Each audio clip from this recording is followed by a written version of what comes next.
Buonasera a tutti e benvenuti al Museo delle Culture. Siamo lieti di presentare il terzo appuntamento di Collectio, un nuovo ciclo di conversazioni d'arte ideato e realizzato dal MUSEC e dalla Fondazione Culture Musei in collaborazione con NEL, Fare Arte nel Nostro Tempo. Coinvolgendo noti collezionisti, Collectio vuole essere uno spazio di incontro e dialogo atto a favorire una riflessione rinnovata sul rapporto tra istituzioni pubbliche e collezionismo privato. Vorremmo ringraziare i partner che ci hanno aiutato a promuovere l'iniziativa, tra cui il Consolato Generale d'Italia a Lugano, la Fondazione Fai Suisse, il Rotary Club Lugano, l'UDES, la Società Ticinese di Belle Arti, la Tasis, Visarte e il Club delle Culture, che è il gruppo di amici sostenitori del nostro museo di cui avete trovato la brochure sulle sedie.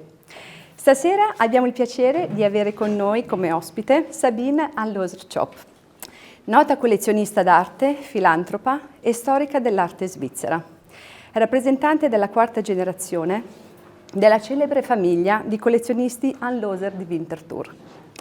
Sabine Anloser è presidente della Fondazione Kunsthalle di Berna e prosegue con passione la tradizione familiare di sostegno all'arte e alla cultura, unendo la memoria storica a una visione contemporanea. A intervistarla per noi stasera è Gianni Garzoli, già presidente dell'Associazione dei collezionisti svizzeri e che ha contribuito alla realizzazione di questo progetto. Grazie per l'attenzione e lascio ora la parola ai nostri ospiti. Grazie mille.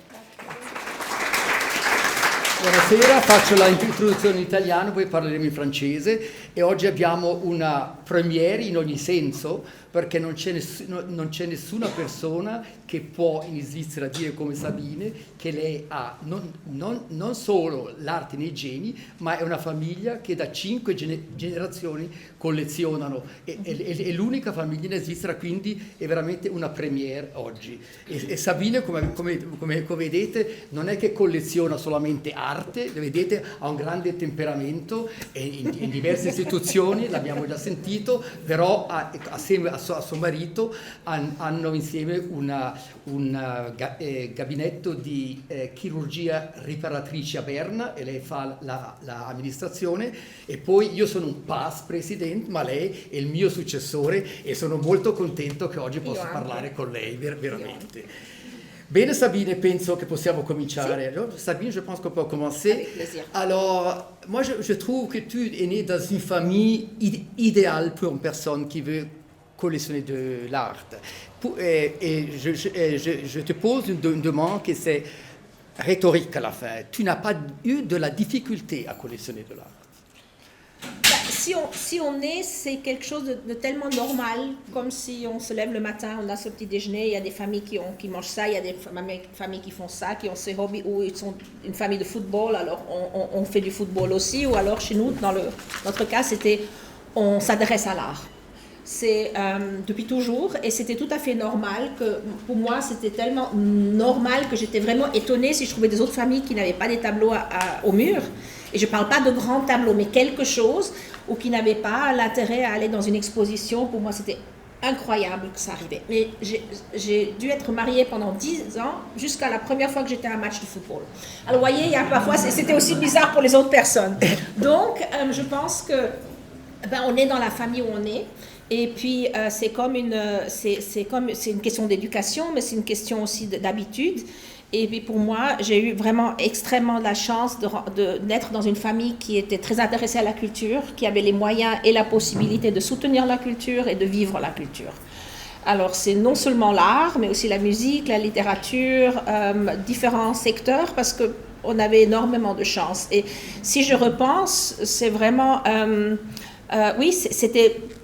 peut-être même un peu ma destinée de continuer ce chemin. Et c'est pas difficile, non? C'est très facile. Et le fait, après, collectionner, en fait, c'est après le dernier pas du procès. On décide, est-ce qu'on veut encore garder la collection, maintenir la collection, continuer à collectionner des canards en porcelaine ou des tableaux ou des sculptures ou whatever. Ça, c'était le dernier pas. Et dans ma famille, j'ai aussi j'ai mes sœurs, mes cousines, il y en a qui collectionnent, et il y en a qui enseignent aussi, il y en a, mais tout le monde est d'une façon ou d'une autre imprégné par cet amour pour l'art et travaille dans l'art, d'une façon ou d'une autre, comme moi aussi, comme hobby. Oui, c'est bien, que je connais tes sœurs aussi, ils collectionnent aussi, mais tu as vraiment une force, tu es engagé dans la vie publique aussi, tu soutiens des institutions, tu veux faire quelque chose, tu veux pas être un collectionneur qui est dans la maison qui ramasse et regarde ces tableaux et ces statues qu'on voit ici qui sont magnifiques. Tu veux agir, tu veux quelque chose. Mais ça, je trouve que c'est une partie très importante et nous avons une tradition de famille où nous avons vraiment eu toujours des contacts avec les artistes qu'on a collectionnés. Ça veut dire vivre son temps. Déjà, mon arrière-grand-mère connaissait tous les artistes, elle les fréquentait pendant toute sa vie. Elle les a soutenus, ils ont aussi eu des lettres, des contacts pendant des années. Et c'est un peu les biographies qui se sont nouées, on a vieilli ensemble. Mon père connaissait très bien Marcus Retz depuis de l'école. Et puis, il a toujours acheté des choses de Retz jusqu'à sa mort. Et puis, on a une grande collection de Marcus Retz parce que c'est issu d'une amitié. Et c'est les biographies d'un artiste et d'un collectionneur qui se sont joints. Et on a vieilli ensemble, on a grandi ensemble. Et puis, mon mari et moi, nous collectionnons, au CC, on a collectionné contemporain pour plusieurs raisons. Premièrement, c'est toujours intéressant de connaître la personne qui a créé l'œuvre. Avec le désavantage que j'ai une artiste où j'adore les tableaux, mais elle a un sale caractère et juste depuis que je l'ai rencontrée, je ne peux plus acheter un tableau de cette artiste parce qu'elle m'énerve. Et puis avec moi, elle était très gentille, mais je l'ai vue dans une autre situation où je trouvais que ce n'était pas correct. En tout cas, mais c'est beau d'avoir des liens et je pense que si on collectionne, c'est non seulement soutenir ou rester en contact avec un artiste, mais c'est aussi en parler à des amis, aller aux expositions, prêter, participer, inviter des amis et dire écoute, c'est pour ça que j'adore l'association des collectionneurs suisses, parce qu'on voit quelqu'un, on dit écoute, j'ai vu une super belle expo, va voir, rencontre cet artiste, et comme ça c'est comme un nucléus, comme un escargot. Alors on commence, et puis après l'artiste vous présente peut-être encore un ami, et puis après l'ami a de nouveau quelqu'un, et comme ça c'est comme on est comme un escargot qui grandit. Et puis ça, je trouve que c'est fascinant. Et je pense aussi que nous avons en Suisse une situation très particulière. Vous me dites si je dis trop, tu m'interromps. Quand je commence, je parle. Nous avons une situation vraiment très particulière en Suisse, c'est que nous n'avons pas eu un roi ou nous n'avons pas eu un empereur qui a volé des œuvres d'autres pays. On n'a pas Napoléon, on n'a pas eu des églises qui étaient tellement fortes comme par exemple en Italie qui avaient collectionné. On n'avait pas des grandes familles extrêmement fortunées au Moyen-Âge qui collectionnaient. C'est-à-dire que les collections, on a quelques familles nobles au Moyen-Âge, au temps baroque, mais les vraies collections sont venues avec l'industrialisation.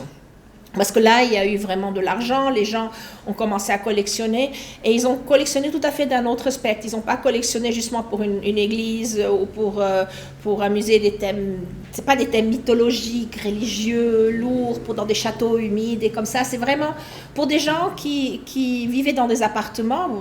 Au 19e siècle, on commence à construire des appartements où les gens y vivent. Vous voyez, Paris est réduit. Le Paris du Moyen-Âge n'existe pratiquement plus. On construit des boulevards, les grands appartements. Il y a une couche bourgeoise, une bourgeoisie qui a de l'argent, pas énormément d'argent, mais assez d'argent pour maintenir des belles maisons, pour vivre dedans. Et eux, ils commandent chez des artistes. Ils commandent un tableau pour leur salle à manger, les nabis vont décorer, vont faire des rideaux, vont faire des nappes, un peu de tout. C'est tout à fait une autre situation. Et en Suisse, nous avons plusieurs collections qui ont été maintenues. Nous avons eu énormément de chance qu'on n'a pas eu la guerre, on n'a pas été bombardés, on n'a pas été soumis par d'autres peuples. Ça veut dire que les collections, il y a plusieurs collections qui sont dans des familles depuis des siècles ou depuis 200 ans, ou 5e, 6e génération. Je ne suis pas vraiment la seule, c'est gentil de le dire, mais on n'est pas les seuls. Peut-être on est ceux qui en parlent le plus. Mais ça veut dire qu'on a une situation, et on a une situation particulière, et les gens vivent dans leur ville, fondent des musées. Pratiquement chaque musée en Suisse a été créé, ou c'est à base d'une collection privée. Si vous regardez presque tous les musées, et les musées, et même à Bâle, à Berne, à Lausanne, c'est souvent, et puis après il y a eu des amis de musées qui ont soutenu, c'est ça ce que vous faites vous, de soutenir ce musée, c'est vital pour un musée, parce qu'il y a des gens autour qui visitent les expositions, qui collectionnent peut-être aussi quelque chose, qui font des dons, qui font des prêts, tout ça c'est un ensemble, et les musées suisses sont très proches en fait du public. Et par exemple, moi j'étais longtemps présidente de l'association à Berne, du Kunstmuseum, et puis il y a 1000 membres, et je disais vraiment à chaque membre, merci, vous contribuez tellement avec... Un musée est sûr de recevoir une somme régulièrement pour vivre, pour avoir des expositions que quelqu'un va voir. Tout ça, c'est très important. Et ça, c'est un travail qui m'intéresse énormément, de connecter les gens avec l'art. D'abord, j'allais faire une carrière à l'université. J'ai fait Hilfsassistent in Tutorium. J'ai d'ailleurs une collègue à moi qui est là. On a étudié ensemble. Ça me fait énormément plaisir de voir Christina. Et puis ensuite, j'avais vraiment envie. J'étais déjà à 19 ans. Je faisais le protocole pour l'association du Freunde de Kunstmuseum Bern. Et après, je posais toujours des questions. Ils me disaient, mais vous devez écrire le protocole. Je dis oui, mais j'ai une idée. Et puis après, je suis rentrée dans le board. Et puis à 26 ans, j'étais vice-présidente. Et puis à 30 ans, j'étais présidente. Et puis on a acheté beaucoup d'art pour le musée de Berne, des choses vraiment très intéressantes. C'était un peu difficile parce que je devais toujours encore convaincre le board, le Stiftungsrat, qui avait différents publics, et parfois c'était un peu difficile pour l'art contemporain, mais l'art contemporain, c'est ça qu'il faut soutenir, parce qu'on soutient les artistes, ils vivent de ça, et si on ne les soutient pas quand ils sont jeunes, comme beaucoup de collectionneurs font, après quand ils continuent pas de travailler, alors on a besoin de ce soutien. Et après, j'ai pu acheter des choses très, très modernes, très contemporaines pour le musée. Et comme ça, aussi, le Kunstmuseum de Berne est vraiment resté très lié à ces artistes. Ta famille aussi était très liée au musée. Ma famille aussi. Oui, moi, je pense que si on voit qu'il y a quelque chose, on a besoin de quelque chose, on prête beaucoup. Et on donne aussi. Donner, c'est important aussi pour aussi inspirer un peu d'autres personnes à donner quelque chose. Il existe différentes manières de collectionner. Oui. Quel est le tien? Alors, moi déjà, le mot collectionner, je trouve que, franchement, on collectionne ce qui est par terre, on cherche, on ramasse ce qui est par terre. Ce n'est pas ma méthode. Moi, je pense que peut-être le mot, ce serait... Est-ce que je bouge trop pour le micro? C'est bon? Vous m'entendez? Je pense que pour moi, qui me connaît, mon mari dit toujours, tu chasses. C'est pas que tu collectionnes. Je cherche. J'ai vraiment envie de découvrir. J'ai une passion. C'est pas une obsession. Hein. Parfois, ça passe un peu à l'obsession. Il faut toujours que je me reprenne et que je me concentre. Je dis, voilà, tu es là dans ce monde et tu dois faire attention. Mais c'est vraiment, j'adore découvrir, j'adore chercher. Dans chaque ville, j'essaie de dénicher des galeries, je vais à des expositions, même si je sais que l'artiste ne me plaît pas ou que le style ne me plaît pas, je vais quand même, parce que peut-être je change d'avis, mais pour moi c'est aussi une façon de voir, c'est-à-dire que de voir et d'apprendre et de voir, même si c'est des trucs, même s'il y a des mauvais critiques d'une exposition, il y a quand même un artiste qui s'est fait des idées, qui a préparé quelque chose, qui a développé quelque chose, et ça j'essaye de... Je ne le fais pas dans des films. Si un film est mauvais, je ne vais pas le voir, parce que ça aide personne. Mais pour un artiste, et j'ai aussi eu des moments où je me suis dit, mais maintenant cet artiste, il va dans une direction qui est nulle, ou alors je dis, mais c'est impressionnant, cet artiste a vraiment énormément à nous montrer, à nous faire voir. Alors, oui, mon système. Alors, j'essaye de voir autant que possible. Et je vais beaucoup à des foires. Maintenant, je peux plus. Mes enfants sont grands, mais à l'époque, c'était pour moi la Art Basel. J'allais vraiment, j'avais ma belle-mère habite à Bâle, alors elle avait le bébé, je sortais tous les 2 heures, j'allais allaiter, je retournais, parce qu'il y avait énormément d'art de très bonne qualité sur un endroit pendant une semaine entière. C'était fantastique, ça m'a vraiment beaucoup aidé. Je vais voir beaucoup, j'essaie de rencontrer les artistes, j'essaie de suivre un artiste ou une artiste, j'essaie d'acheter toujours un peu un groupe, pas seulement une pièce. J'ai 3 filles, donc j'essaie déjà d'avoir un peu pour chaque enfant quelque chose, et peut-être encore j'essaie d'acheter 4 pour le musée parfois aussi, et puis j'essaie d'avoir une continuité dans ma collection. Si j'ai quelques artistes que je suis depuis des années. Puis tu vois une évolution de une évolution, oui, ça je trouve c'est très intéressant, oui. Oui. Et si on est déjà dans ce thème-là, oui. ce qui définit pour toi un artiste? Oh. C'est-à-dire, c'est une question très difficile. Pour moi, je pense que ce qui me plaît, c'est de développer une idée, de maintenir une idée, d'avoir un engagement. Et ça n'a pas besoin d'être de l'art appliqué, ça peut être en littérature ou en musique, c'est d'avoir et d'être persuadé que ce que je fais est bien. Ça, je crois qu'un artiste a besoin, de se dire, écoute, je reste sur ça, ça se vend pas, ou peut-être ça, les gens n'aiment pas, mais c'est moi. Et si je retrouve ça dans un artiste et il me touche, il ou elle, quand je parle d'artiste, je parle toujours aussi des femmes, il faut que je fasse attention aujourd'hui.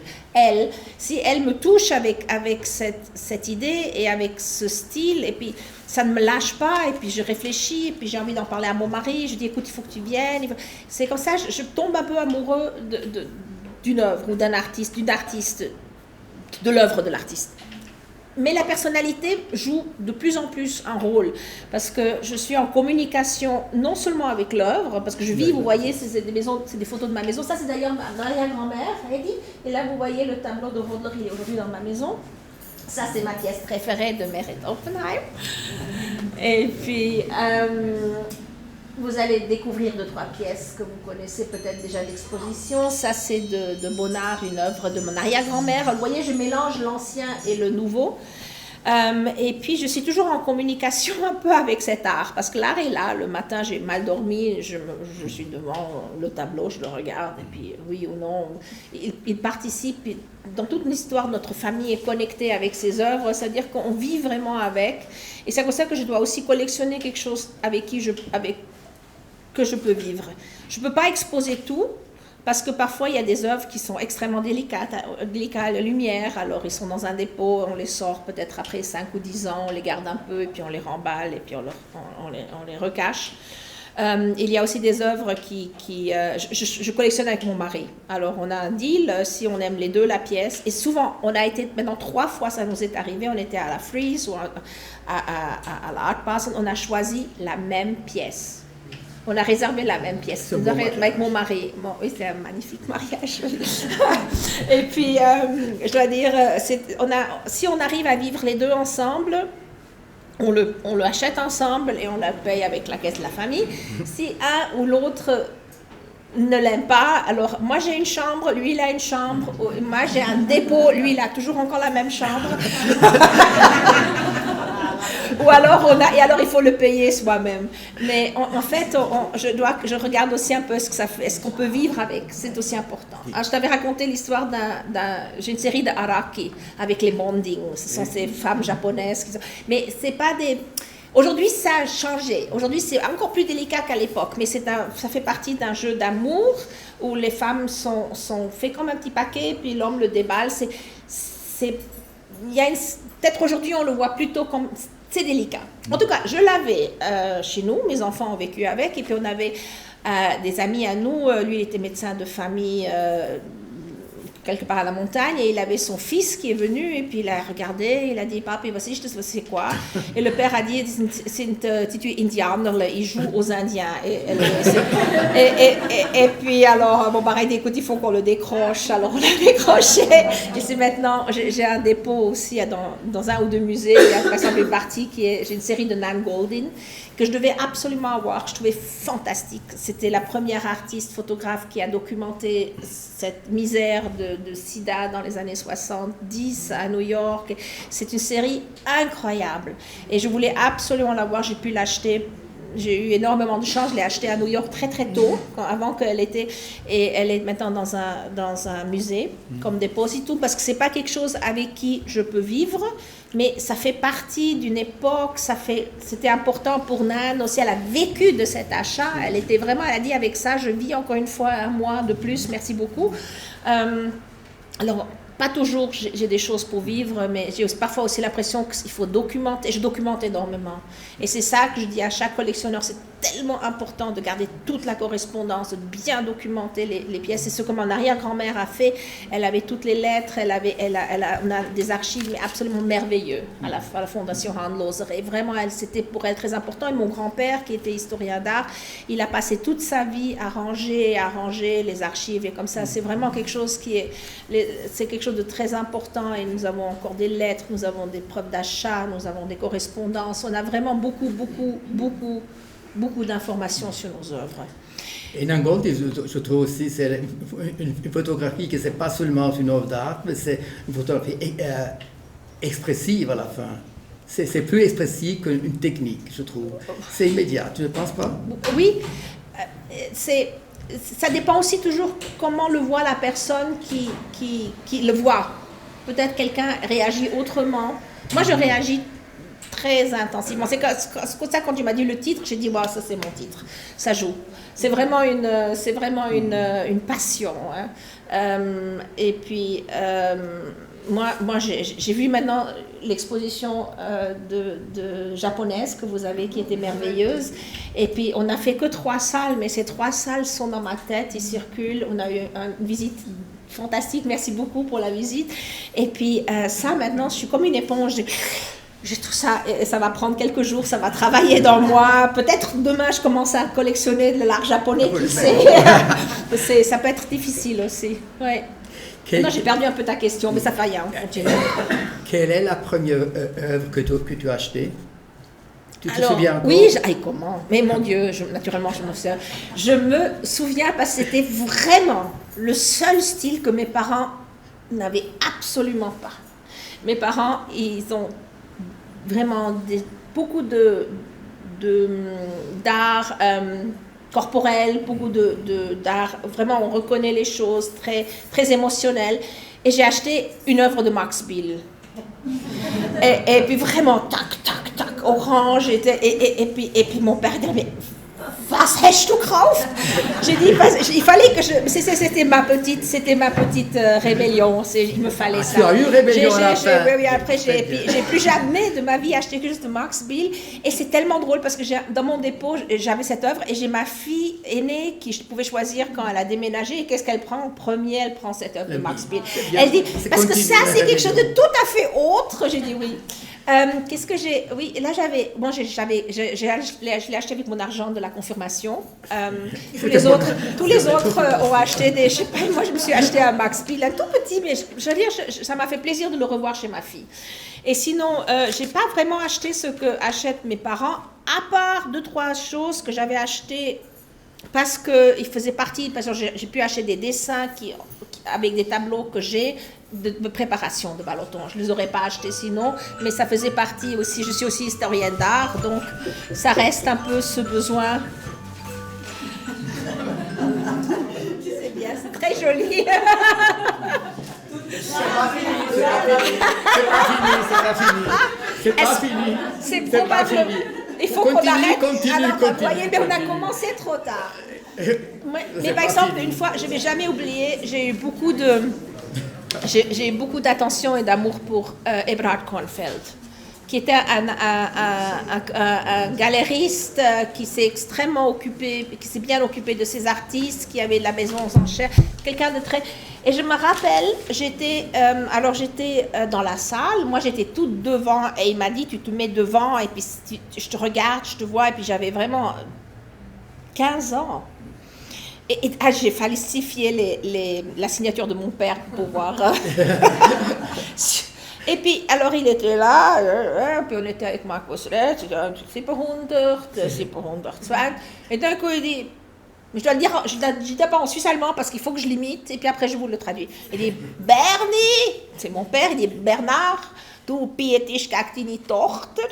Et puis il dit Bernard, tu mises contre ta fille. Et lui, il lui dit, il était tout derrière, il dit Welli, laquelle? Il dit Sabine. Et mon père dit, qui est juriste, il dit darf gar nicht. Et puis il prend, et il regarde, et il avait vu que j'avais signé avec Bernard Almoser. Il n'a rien dit parce qu'il y avait 400 personnes dans la salle. Et puis après, j'ai arrêté de miser, et puis c'est mon père qui l'a acheté, il me l'a offert. Oui, oui, mais ça, c'était une situation un peu délicate. Mais j'en ai plusieurs, des situations délicates, si on pourra en parler après.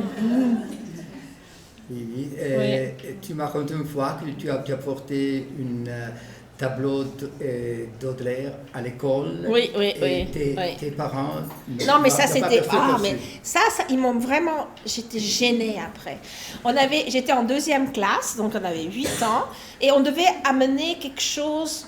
Un souvenir de la maison. Alors, il y en a qui ont amené le carnet de baptême du grand-père, une autre a amené une assiette avec, je sais, les initiales, des souvenirs de famille. Et moi, nous avons un tout petit hodler avec Hector qui mange quelque chose. Et alors, moi, je l'ai mis dans mon sac à dos et je l'ai apporté. Et il était accroché pendant 4 semaines à l'école avec tous les autres photos au tableau noir.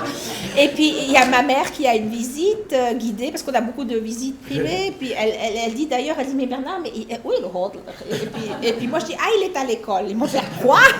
Et j'ai dit, non, parce qu'on devait apporter quelque chose. Et alors, mais ça, je lui en veux encore. Il a parlé avec le directeur qui, lui, à 9h du soir, avec moi, on est allé chercher le tableau. Et le lendemain, j'étais la seule qui a dû ramener son souvenir. Et puis, non, mais ça, je suis encore fâchée avec mon père parce que pour moi, c'était tellement sympa d'avoir quelque chose de la famille. Et chez nous, les choses de la famille, c'était par hasard un hodler. Et puis, bon, là, après, je sais pas. En tout cas, oui, quand tu m'as posé la question de pour moi, c'était tellement normal que j'apporte quelque chose. Et puis, oui. Et puis, j'ai aussi cassé un Picasso. Ah. Ouais. J'ai cassé un vase Picasso quand j'avais 10 ans. J'avais un gummiball, une balle en gomme qui était super parce que si on la jetait, il y avait de la lumière. Ça faisait tchou, puis vous aviez comme ça une lumière, comme un flash. Alors j'avais une copine et puis on a joué. Et puis cette balle, elle a fait, je sais pas, aujourd'hui je sais pas pourquoi, elle a fait, et puis au lieu de remonter, elle a fait comme ça. On ne sait pas pourquoi, et tac, elle a cassé un vase de Picasso. Un vase. Un vase, heureusement, un vase. C'est pas si grave, mais c'était quand même. Oui.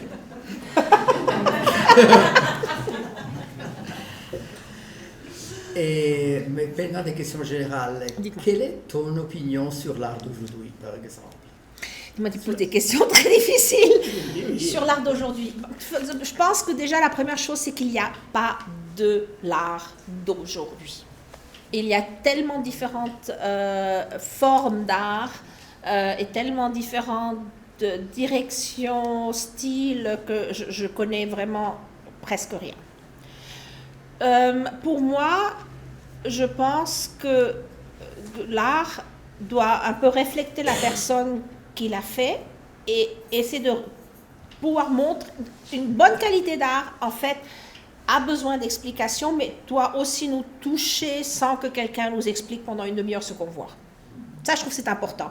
C'est qu'on a une relation émotionnelle. C'est-à-dire que si je vois maintenant ces dogos, nous, c'est des sculptures de... la collection. Si je vois cette sculpture, peut-être je ne sais pas d'où elle vient, je ne sais pas ce que ça veut dire, mais ça me touche. Je retrouve un visage, je retrouve la forme qui me donne envie d'en savoir plus. Ça me fascine et ça me touche. Et ça, je pense que c'est ce que l'art doit faire. Et parfois... et après, j'ai envie, je vais vous dire, mais dites-moi, c'est quoi ? Et après, je suis très reconnaissante d'avoir. Mais je pense que le premier moment, est-ce que ça me touche émotionnellement, ça me donne envie de savoir plus, ça, c'est pour moi une qualité de l'art. Et puis après, je pense qu'il y a aussi des artistes qui se moquent tout simplement du monde, mais ça fait partie. Et il y a aussi des artistes qui sont tellement dans une situation dans leur temps, qui sont dans leur... je pense que maintenant, il y a de l'art parfois qui reflète vraiment immédiatement ce qui arrive. Kunst macht sichtbar. Klee a dit, l'art nous montre des choses que peut-être on ne voyait pas. Et si on sait qu'il y a beaucoup d'artistes qui ont compris parfois, si vous voyez les artistes des années 20 en Allemagne, ils ont compris ce qui allait arriver avec l'Allemagne. Et parfois, ils ont une sensibilité que moi, en tout cas, je n'ai pas, ou que beaucoup de personnes n'ont pas. Et ils ont peut-être une sensibilité sur une méta, je ne sais pas, ils ressentent des choses. C'est que ça, pour moi, l'artiste est très important parce qu'il voit des choses, il ressent des choses. Et il comprend des choses, peut-être, oui, et ça, c'est pour moi certainement une grande qualité. Et après, je pense que ça ne doit pas plaire à tout le monde. Moi aussi, j'ai plein de choses qui ne me plaisent pas, mais c'est par respect, on regarde et on essaie de comprendre, et puis on reste poli, on ne dit rien, et on dit merci beaucoup, et puis on repart. Et quel conseil peux-tu donner à un jeune collectionneur qui dit je veux faire une collection? Les questions deviennent toujours plus difficiles. Alors, je pense que la première chose, c'est qu'il faut vraiment collectionner ce qu'on aime, ce qui nous plaît. La passion. La passion, non, mais aussi l'amour. On doit vraiment tomber amoureux d'une pièce et on doit dire je l'aime. Parce qu'on va vivre avec, on doit la supporter. Et alors, vous achetez quelque chose que vous aimez. Et si le prix monte, c'est bien. Si le prix descend, ce n'est pas grave parce que vous l'avez acheté pour vous par amour. C'est-à-dire, si les gens achètent parce que c'est hip, parce que mon voisin l'a acheté aussi, et puis parce que tout le monde achète maintenant ça, et après vous dites, ou alors vous achetez pour investir, alors il faut acheter des actions, il faut acheter Nestlé ou quelque chose. Il faut pas acheter de l'art pour investir de l'argent. Il faut acheter de l'art pour se faire plaisir. Et puis, on peut aussi se séparer, on change, on évolue, on a des goûts qui changent. Alors peut-être vous avez envie de vendre quelque chose, ou de donner quelque chose, ou de jeter quelque chose. Ok, mais il faut vraiment acheter quelque chose. C'est comme les gens, on doit fréquenter les gens, on doit avoir des amis qu'on aime. Et pas fréquenter des gens parce que tout le monde les fréquente. C'est un peu la même chose. Moi, je trouve que ça, c'est en fait le conseil le plus important. On doit aimer ce qu'on collectionne. On doit être persuadé que c'est bien. On doit être persuadé de son propre goût. Alors, il faut dire, moi, je fais une bonne chose, j'investis quelque chose, mais j'investis aussi dans le futur de cette personne. Je crois que ça, c'est pour moi très important. Et puis, il faut vraiment essayer de ne pas investir de l'argent pour investir de l'argent. Ça veut dire que, parce que sinon ça vous fait mal si l'artiste n'est plus coté, s'il n'est plus dans les ventes aux enchères, ça vous fait de la peine. Si vous l'avez acheté parce que vous aimez ce tableau, ça fait rien. C'est cool, franchement, si le prix a augmenté, mais c'est pas nécessaire si vous voulez collectionner par amour. Si vous voulez investir, alors vous investissez mieux dans des ETF et puis dans des fonds, et vous placez votre argent dans quelque chose d'autre, mais pas dans l'art. Et puis, c'est pour ça, moi, je trouve c'est toujours très délicat quand les gens disent « Oui, tu as eu de la chance ». Je dis « Oui, mais j'ai aussi acheté des artistes qui n'ont pas réussi, mais que je continue d'acheter parce que ou qui n'ont pas il faut faire aussi attention, réussi une cote haute. Le marché ne veut pas dire que l'artiste a réussi ou pas réussi. Ça veut dire que ça peut être... Parfois, ça peut être, je sais pas, un Américain qui a quelque chose dans son salon et tous ses amis disent on veut aussi. Alors tout d'un coup, en Amérique, cet artiste est très coté. Et peut-être après, je sais pas, il change de goût. C'est comme ça. Ça veut dire que c'est très délicat de collectionner pour investir. Et si vous voulez investir, investissez dans quelque chose d'autre, de plus sûr. C'est ce que je peux dire, mais c'est mon opinion, non, mais bon. Disons, c'est... oui. Maintenant, on a parlé d'acheter et vendre. Oui. Quand on vend ses amours... C'est terrible. Oui. C'est terrible, mais... Oui, moi, j'ai la chance que je ne dois pas vendre, mais par exemple, on a dû une fois vendre quelque chose parce qu'on était plusieurs propriétaires et puis chaque personne avait l'argent. C'est terrible. Ça me fait énormément de peine. Vraiment. Alors, je préfère le donner à un musée, ou je sais pas, ou si j'ai pas de place, ou le mettre dans le dépôt, comme ça. Mais il y a aussi des goûts qui changent. C'est-à-dire que j'ai aussi des choses que j'ai achetées à 20 ans, qu'aujourd'hui, je n'achèterai plus. Mais qui sait, peut-être mes enfants auront plaisir, ou alors un musée, oui. Non, ça fait de la peine. C'est comme si quelqu'un meurt. Ouais. Je comprends très bien, car tu l'as acheté avec amour, avec passion, et toi dis non, tu vas. Mais moi, en fait, je ne vends pas. Pas vraiment.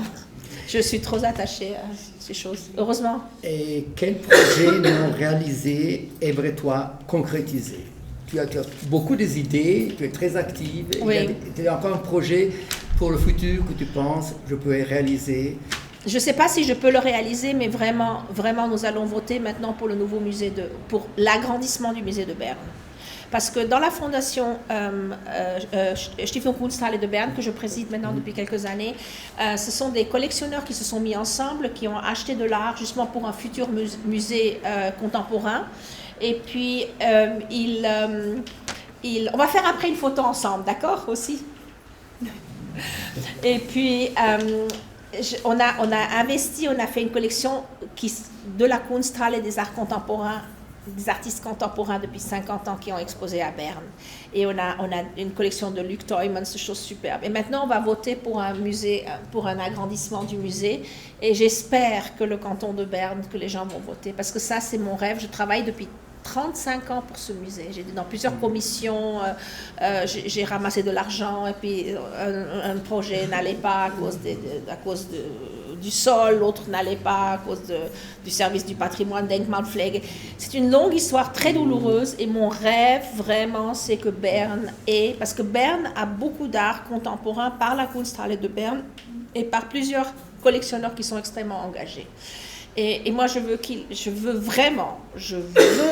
y ait maintenant une possibilité de voir l'art contemporain plus souvent, parce que c'est très important, je pense.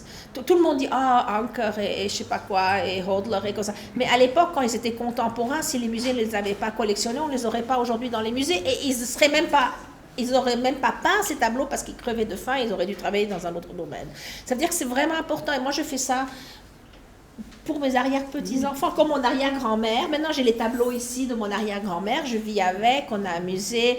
C'est aussi pour 100 ans, dans 100 ans, j'aimerais que dans 100 ans, ma arrière-petite-fille soit assise ici et qu'elle vous parle à vos arrière-petits-enfants pourquoi leur arrière-grand-mère a collectionné de l'art contemporain. Ça, c'est un peu ce que je pense que la Kunsthalle de Berne est une grande tradition de oui, 60 oui. When Attitude Before Form. Oui, exactement. Et toujours maintenant, elle a vraiment mais vous aviez programme. Pu acheter Jasper Jones pour 500 francs à l'époque, et Donald Judd et tout, ils ont tous exposé. Et c'est pour ça que des collectionneurs suisses, entre autres aussi Kornfeld et Beat Jordi et Donald Hess et mon père, et Jolles, à 5, ils avaient une fois un dîner et ils se sont dit « Ah, si je pense que j'aurais pu acheter ce Judd, et si je pense que j'aurais pu acheter ci et ça. » Et ils étaient là à dîner, ils ont dit « Mais écoutez, il faut qu'on fasse quelque chose. » Et ils ont fondé cette fondation. Après un dîner, ils ont dit « Écoutez, on va faire quelque chose. » Et on a vraiment...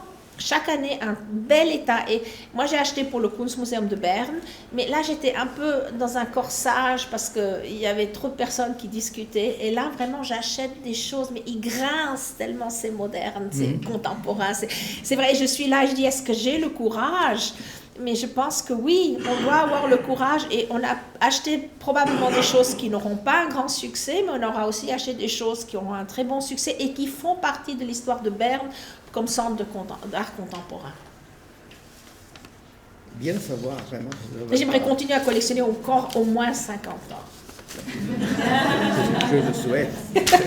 Est-ce que on a des questions encore dans le public ou toi tu as encore plein de questions? Non. Est-ce qu'on a des j'ai encore questions? questions, mais c'est trop compliqué. Ah, ça devient toujours plus... Une autre fois. Non, mais dis-moi, alors s'il y a encore... Choisis une vraiment compliquée. On a déjà parlé aujourd'hui que tu penses des institutions, les grandes institutions comme la Luma Foundation qui font une art qui ne pas seulement acheter des œuvres d'art, mais changer notre façon de vivre. lifestyle, avec manger, avec l'architecture, avec la musique, socialement, tout cela. Oui. C'est clair, c'est une chose de faire l'art seulement pour des grandes fondations qui ont beaucoup des moyens. Oui. Et c'est une chose qui maintenant vient. Oui. On verra. Moi, je crois que c'est extrêmement important parce que chaque forme de communication est dans un système, dans une symbiose avec l'autre. Et ça, je trouve que votre lac, c'est une construction géniale avec la musique, la littérature, l'art contemporain, le théâtre, l'opéra. Tout ça parce que tout joue ensemble et ça donne une vue d'une époque. Ça veut dire que vous pouvez comprendre l'époque quand vous regardez Così fan tutte ou Don Giovanni qui parle de la Ius prima noctis. Ça montre toujours une époque et c'est ce qui est resté. L'architecture aussi montre une époque. C'est pour ça qu'il faut maintenir ça. Et on ne comprend pas une église si on n'entend pas la musique et on ne voit pas les œuvres d'art et on ne lit pas les textes qui ont été écrits à la même époque. C'est-à-dire que tout, c'est vraiment une symbiose, tout est emmêlé. Il n'y a pas seulement l'art ou la gravure ou de la musique. On doit comprendre, si vous êtes à Vienne en 1900, vous allez voir la Sécession, vous allez lire des textes, vous allez voir une pièce, la musique, les arts appliqués. Les arts, mais tout est dans un système et c'est une mémoire collective qu'il faut maintenir parce qu'on n'arrive pas à comprendre, on n'arrive pas non plus à apprendre des erreurs qu'on a fait à l'époque. Bon, ça, de toute façon, on n'arrive pas. Voilà. On refait toujours les mêmes erreurs, mais au moins de comprendre un peu quelle était l'ambiance. Et nous avons un musée de famille à Winterthur. On a vraiment maintenu la maison. Et on a maintenu les meubles, on a remis des tableaux, on a remis des meubles qu'on avait partagés pour avoir, comme ça vous allez là, vous avez un peu l'impression comment quelqu'un a vécu en 1907. C'est Villa Flora. Villa Flora, c'est notre musée de famille. Et c'est vraiment comme une capsule. Et je pense que chaque tentation, c'est égal de quelle culture, est-ce que c'est de la musique, de la danse, qui soutient quelqu'un qui nous accompagne émotionnellement pour vivre quelque chose, il faut soutenir. Très bien. Je trouve que c'est... Vous avez des questions? Questions? C'était trop long, hein, je suis désolée. Aucune question. Alors pose des questions, sinon... Non, je pense que tu as beaucoup dit. J'ai trop dit un peu, oui, je parle beaucoup trop. Très bien. Dites-moi, il n'y a pas une seule question? Christina, tu m'as... Ah oui, dites-moi, Madame la ministre. Oui, non, mais vous avez parlé de l'art contemporain, mais aussi de l'ancien. Qu'est-ce que vous avez dit que vous avez acheté quelque chose Si j'ai acheté... Alors, la question c'est... Vous allez rire parce qu'en fait, je suis médiéviste de formation. Du Moyen-Âge, mais ça s'achète plus. Mais parfois, j'ai acheté quelque chose qui faisait partie de l'histoire de ma collection ou de la collection de mes arrière-grands-parents. J'ai pu acheter des dessins qui étaient en préparation pour un tableau. Et là, par exemple, ça c'est mon côté un peu historien d'art. C'était intéressant de voir qu'il y a eu un changement chez Vallotton et quelque chose qu'aujourd'hui on trouve extrêmement audacieux. Dans la première version, il ne l'avait pas encore. Alors c'est mon côté documentaire. Après, j'ai 2-3 trucs. J'adore les sceaux, mais je les ai offerts maintenant à une institution. J'avais plein de sceaux anciens aussi du Moyen-Âge. Quand on est collectionneur, il faut vraiment faire attention de ne pas collectionner tout. J'ai tellement de choses que je collectionne et toujours de nouveau un peu me restreindre, dire il faut que j'arrête maintenant, il faut que je laisse ça. Et puis alors les sceaux, je les ai offerts maintenant à une bibliothèque et puis c'est bon, je ne collectionne plus des sceaux. Je ne collectionne plus des sceaux. Je ne collectionne plus des sceaux. Autre question? Non mais, il n'y a pas de question. Bien, dites-moi. Merci beaucoup, Sabine. Dites-moi. On est toujours un peu entre deux champs, entre l'art, l'architecture, parce que votre collection n'existerait pas de la même façon si elle n'était pas suspendue à des murs, à des parois, dans des espaces. Oui. Aujourd'hui, l'art contemporain, l'architecture contemporaine nous punit un peu. les parois n'existent plus. Oui, Il y a les vitres qui existent, alors peut-être les statues vont prendre un peu plus de place. Oui. Mais on est vraiment un turning point où on ne peut plus raisonner, et nos enfants, nos neveux, etc., ne pourront plus raisonner de la même façon. Oui. Alors, comment vous regardez ça? Moi, je pense que un architecte est aussi un artiste, mais le moment où il construit une maison, il doit construire la maison ainsi que les personnes qui y vivent se sentent à l'aise. S'il construit un musée, il doit construire le musée ainsi que l'art se sent à l'aise. Et ça, je pense que c'est un discours que les architectes qui construisent des musées ont toujours. C'est toujours très difficile de construire pour quelqu'un d'autre. Et surtout, mais vous voyez, vous avez le centre Guggenheim à New York. C'est terrible, les murs sont ronds, où vous mettez le tableau droit et puis la rampe, vous êtes comme ça, ou alors vous voyez un tableau, vous êtes trop proche, donc vous devez le regarder d'une distance, mais vous ne pouvez pas parce qu'il y a le trou. Alors vous le regardez d'en face, il y a toujours quelqu'un qui est devant, et puis d'en face, vous n'arrivez pas à le voir parce que c'est trop loin. C'est un anti-musée, mais comme construction, de nouveau, tellement magnifique. Et je pense que là, on en a beaucoup discuté quand on a planifié les musées de Berne. Est-ce qu'un artiste, un architecte peut se retenir pour pouvoir travailler? Nous avons des moyens, nous avons des murs qui bougent, et un musée aujourd'hui est beaucoup plus, il bouge beaucoup plus qu'un musée à l'époque. On a des murs qui descendent, qui remontent, on a des ports qui s'ouvrent. C'est vraiment, c'est modulable. Et je pense que quand même ça aussi répond un peu à l'art contemporain, parce que l'art contemporain n'est peut-être plus restreint à une toile, à une dimension, c'est parfois des objets, des installations, c'est des lumières qui viennent de quelque part et qui bougent. Ça veut dire qu'aussi l'art contemporain a ouvert le spectre énormément. C'est plus la toile, la sculpture, la gravure et le dessin. Si je parle très simplement maintenant. Et puis, alors, je pense qu'il y a toujours ce discours, et puis il faut trouver alors un architecte qui arrive à se retenir un peu pour aussi respecter l'art. Ou alors, il faut trouver l'art qu'il faut pour ce musée. Non, c'est très compliqué. C'est vraiment très... Mais c'est la même chose avec les maisons. Vous avez des maisons où on rentre dedans et on dit, mais j'aurais eu besoin d'une porte là, ou j'aurais besoin de poser mes choses, ou j'ai une cuisine qui ne va pas. Je pense que chaque architecte doit s'imaginer qu'est-ce que la personne veut dans cette maison pour la faire bien la construire. Oui. Mais oui, c'est très délicat. C'est une discussion qui est vraiment aussi dans l'histoire de l'art toujours un grand thème.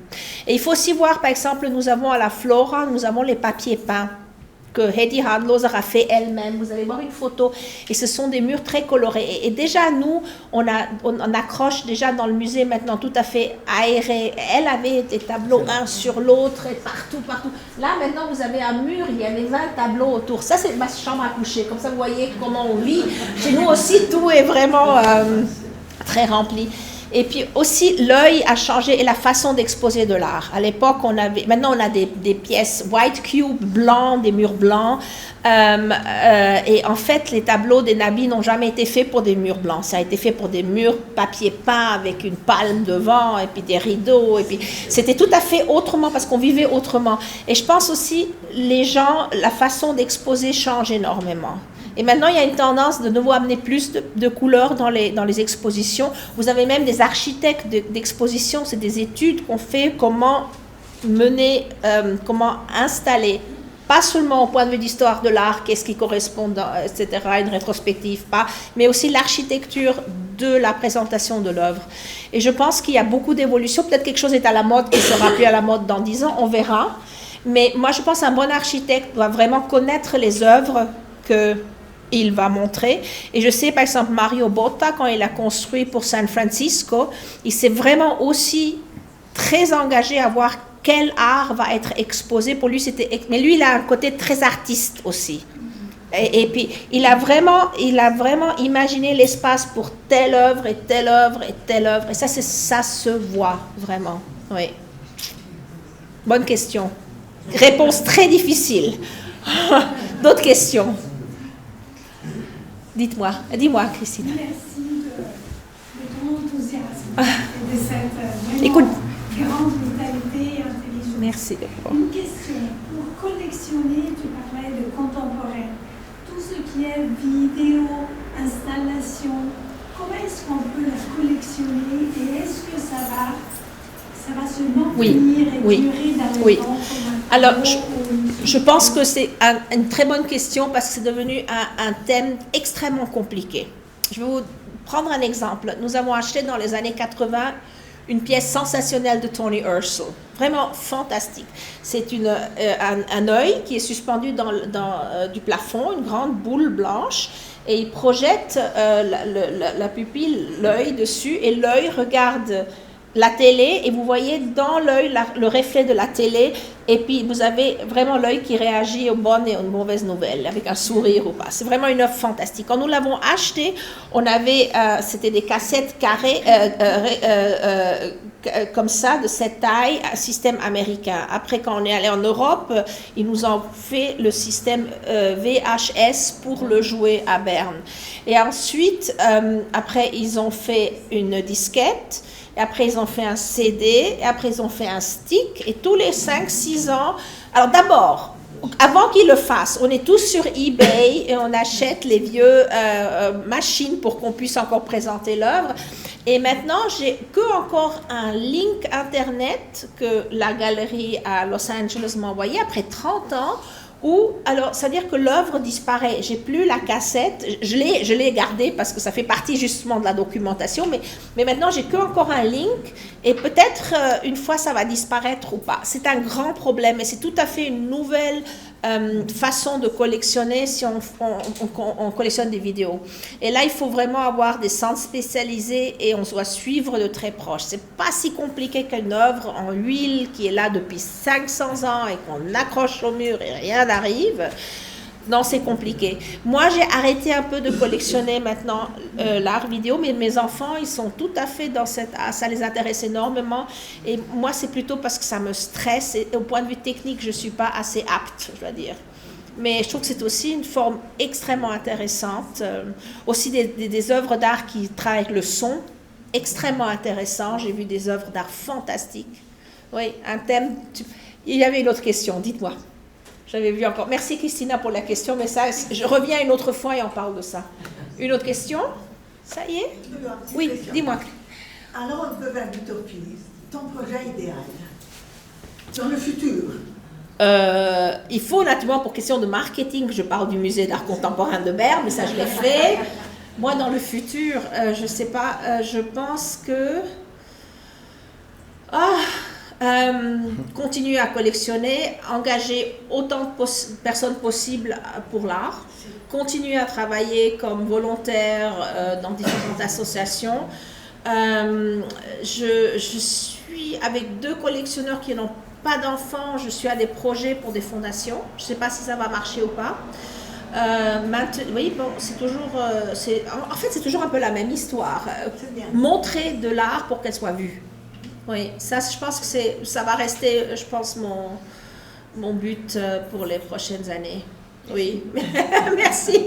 Et puis, tu es la présidence des collectionneurs suisses et tu fais beaucoup de choses pour les assurances, par exemple, maintenant. Là, j'ai fait plusieurs trucs pratiques maintenant. J'ai fait des nouvelles assurances, j'ai fait des nouveaux feuilles de prêt, parce que je trouve justement la documentation, l'organisation extrêmement importante. Et j'essaye de faire quelques changements aussi avec le gouvernement, ça, on va voir si ça marche.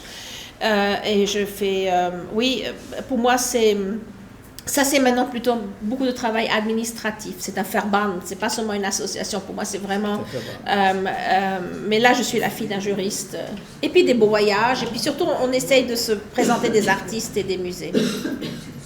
Oui. Et surtout, je pense au public, continuer de visiter et d'avoir la patience de visiter des soirées comme ça, parce que ça vous inspire peut-être aussi de collectionner, de soutenir les musées. Et les musées ont vraiment besoin de gens qui travaillent aussi volontairement, qui vont voir les expositions, qui participent. C'est extrêmement important, vraiment vital. Offrez des memberships, soutenez. Il ne faut pas des sommes immenses pour soutenir un musée. Il faut l'engagement et que le musée a une réponse à ce qu'il montre et ce qu'il fasse. Oui. Il y a encore des questions? Dites-moi. Ask in English or... Yes, absolutely, no problem.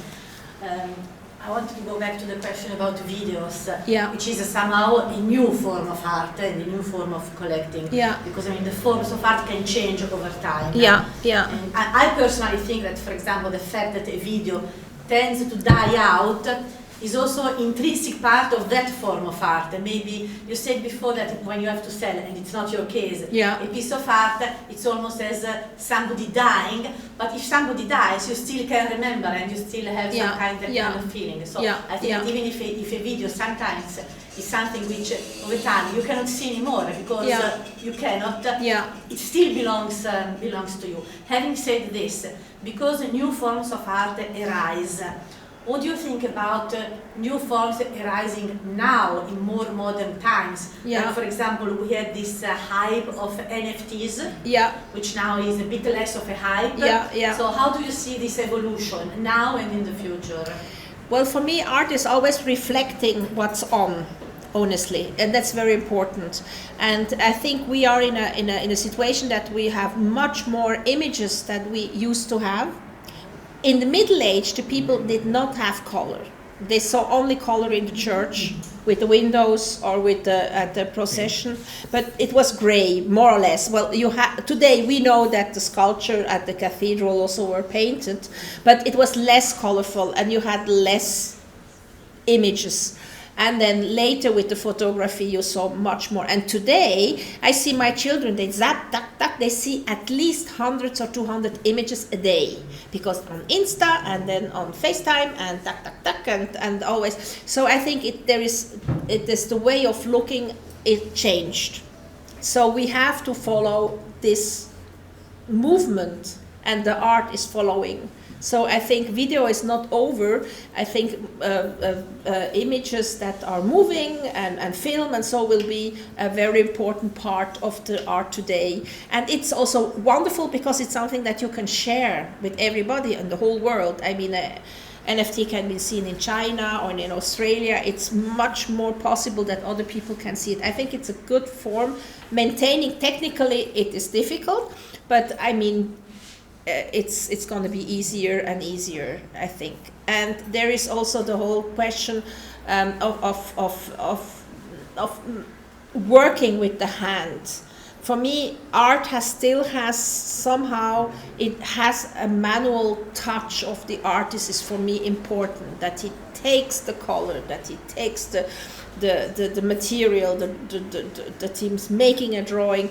I like this form, but I'm antique, and today maybe only by ideas you can create art. I'm old-fashioned, and I think the next generation will say, well, you don't need this to get dirty hands. You can do everything with your mind. We will have a world that art can be created with the mind. And I think we have to follow, and it's important that the art is always reflecting our contemporary time too. And so I'm really open to all kind of art, and it has to be. And I think video and moved image and images, it's the new way of seeing art today.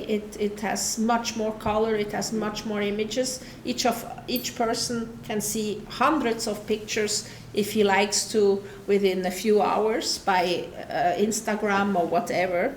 And we have to go with you go or you lose it. Yeah, I'm sorry. I'm not happy always. I have 3 kids at home, and I'm really impressed. They're always on their mobile, on their phone, and images and this and that, and they have images now of political situation immediately. I mean, it still happened. The people are still warm, and you already have it on your phone, and it is, you don't know if it's real or if it's changed or if it's a copy or if it's. it's extremely difficult, but the artists gonna reflect this, and we have to see also through the artist what happens with us. So I think I'm thankful for this question. I don't know if it's a good answer, but it's how I feel. And you can also ask in German if you want. If it's because of the question. In Italian even, I won't respond in Italian, but... Pure domande? Yeah. Sì? Ok, grazie. Sabine, che ti ringrazio.